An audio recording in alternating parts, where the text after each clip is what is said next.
ઇન્ડિયામાં આપ સૌનું હાર્દિક સ્વાગત છે।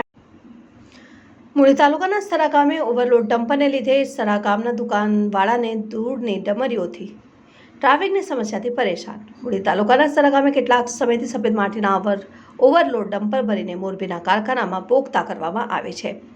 સરા હળવદ બસ સ્ટેશનથી ધાંગધ્રા ચોકડી સુધી ટ્રાફિકની સમસ્યાથી સરા ગામના લોકો અને દુકાનવાળાઓને ધૂળની ડમરીથી પરેશાનીનો ભોગવવાનો વારો આવે છે। ત્યારે નાના વાહન ચાલકો માટે જોખમી હોય છે કે ઓવરલોડ ડમ્પર ભરીને નીકળે છે ત્યારે ઉપર સફેદ માટી ભરેલી હોય છે અને વેરાતી જાય છે અને ધૂળની ડમરી ઉડીને દુકાનમાં આવે છે। ત્યારે સરા હળવદ બસ સ્ટેશન પબ્લિકનો ઓવારો ચાવરો વધારે હોય છે। આજુબાજુના 15થી ગામના લોકો ખરીદી કરવા આવતા હોય છે ત્યારે ઓવરલોડ ડમ્પર જોખમી સાબિત થાય છે અને તંત્ર દ્વારા તાત્કાલિક ધોરણે પગલાં લેવામાં આવે તેવી ગ્રામજનોની માંગ ઉઠી છે। Bureau chief Solanki Rajubhai, news 7 India.